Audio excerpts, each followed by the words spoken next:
Hai, hari ini kita mau nonton Kakak Mona lomba khotbah.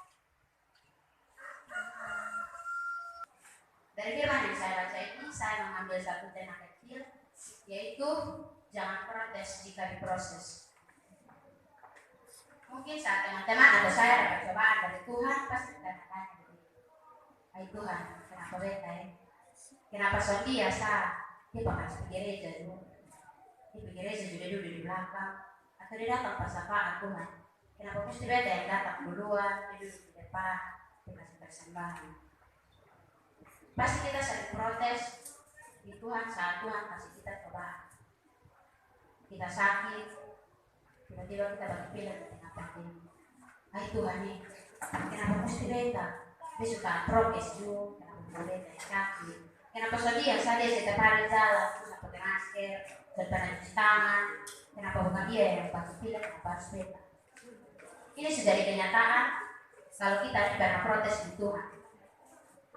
Teman-teman harus tahu bahwa proses yang Tuhan kasih di tengah-tengah atau di beta itu sampai lewat dari kita kemampuan. Tuhan tahu kalau kita mampu, makanya Tuhan kasih kita untuk berproses. Proses Tuhan susah ada yang apa? Semua pasti susah. Sampai orang pacaran, semua lewat proses. Susah ada yang duduk balik asal jadi. Pasti lewat proses. PDKT sebulan, tak kenal, tak tahu nama. Lama jadi friendzone. Sudah ada kawan saya bisul tetap baik beta. Tuhan berproses sampai itu. Tuhan proses kita akan jadi sampai dia sampai kepastian. Tuhan tuh kasih kepastian. Tuhan kasih di kita untuk sampai putus. Tuhan tuh terlalu baik, Tuhan terlalu luar biasa. Saat Tuhan kasih kita teguran untuk berproses, Tuhan tahu pasti kita akan sampai di titik tertinggi menurut Tuhan. Tuhan angkat kita dari titik terendahnya kita sampai kita ada di titik tertinggi itu karena Tuhan baik. Karena Tuhan mengasihi kita untuk jadi anak-anak Tuhan luar biasa. Sama seperti Maria, dia berawal dari satu batu yang jelek bersama orang yang dia. Terus satu orang pengrajin ambil dia. Satu orang pengrajin ambil dia, bentuk dia sedemikian rupa, gosok dia agar dia berkilau, mulai dari proses penampakan, pelangan, perak. Dia akhirnya jadi berlian, setiap orang melihatnya. Nah itu bagus ya. Dia berawal dari satu batu di luar sana, seperti apa-apa. Yang orang lewat, kalau orang berkeliling di tengah jalan. Tapi karena satu orang yang begitu luar biasa, yang ambil dia untuk menjadi dia berlian. Sama seperti kita. Tuhan mau proses kita untuk jadi apa? Untuk jadi tuan-tuan. Untuk jadi satu anak yang nanti Tuhan bilang, lu bebas anak, lu berhak ada di surga.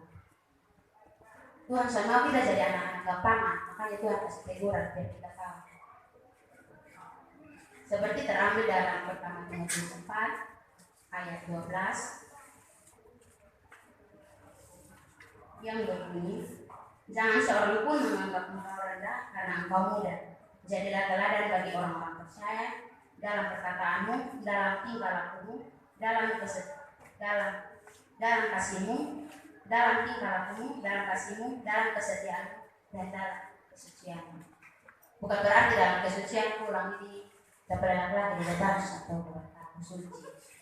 Atau lihat siapa mabok di depan, jalan sama di pinggir karena suci. Dan begitu teman-teman. Tuhan mau kita berproses, kita saling merangkul.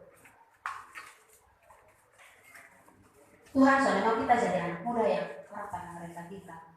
Yang kita bawa di depan orang yang begini, kau berkenali karena lucu, kemudian kau buat apa? Proses Tuhan kan dari anak kecil, bukan dari orang yang bisa Tuhan proses dia, tapi anak yang bisa Tuhan proses dia. Tuhan mau kita tidak percaya saat itu proses datang, kita Tuhan mau kita tidak percaya di Tuhan. Tuhan terlalu setia teman-teman. Kalau teman-teman tahu saat kita jauh dari Tuhan, saat kita ada pacar, pasti kita menjadi bunyi dari pacar. Kita kadang lupa doa pagi, terus kita bilang, aduh Tuhan ini, dia lupa doa. Nah khusus sekali Tuhan bilang dulu berarti, aduh anaknya jamare Tuhan lupa kasih nafas. Tuhan itu pekare kita. Tuhan pun pekare kita itu betul-betul luar biasa. Tapi kita kadang sampai kare Tuhan maksud. Tuhan mau proses kita, tapi kita terlalu nyaman di dalam kita pun zona nyaman. Sampai bilang, kapan keluar dari zona nyaman itu prosesnya jadi satu anak yang luar biasa. Tuhan itu terlalu benar-benar PK, hanya kita ya. Beta usah lihat sini, pasti di sini sangat berkat. Di sana saya tahu berapa berkat yang lebih besar di sana. Tuhan sediakan berkat yang luar biasa tuh. Tuhan tahu kalau kita dapat itu. Tuhan PK ada apa yang kita mau. Bukan berarti dia satu sepatu bagus Tuhan mau itu besok pulang sampai rumah ada sepatu dan begitu dalam proses. Kunci dari ini semua adalah kita harus belajar taat, jalani Tuhan untuk proses. Jangan tukang menjadi protes. Saat apa datang protes, Ayo, kenapa harus beda? Tukang protes Tuhan sama proses kamu. Kita harus belajar untuk bersyukur teman-teman. Di saat kadang sampai kita untuk bersyukur, kita harus bersyukur. Kita harus bersyukur supaya Tuhan kita satu jangan berdoa di atas. Dan berkat yang mengalir di atas ada air, karena itu suatu bersyukur. Satu kasih ketong, satu berkat, kita mungkin Pak SW ini yang memang saya bilang puji Tuhan, bila dapat berkat. Kita harus belajar untuk bersyukur saat gak ada apa kita untuk sambil bersyukur. Amin ya Tuhan semua. Senyum dulu. Sekian yang bisa saya sampaikan buat kita semua. Saya pamit undur diri karena apa saya masih disampaikan. Salam. Kita berikan aplaus yang meriah kepada peserta nomor urut 18. Baik. Tadi tema yang disampaikan oleh Kakak Mona itu jangan protes ketika berproses.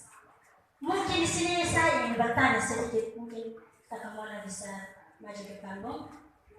Saya ingin tanya sedikit, mungkin Kakak Mona ini punya pengalaman untuk mengambil tema ini mungkin punya pengalaman menarik.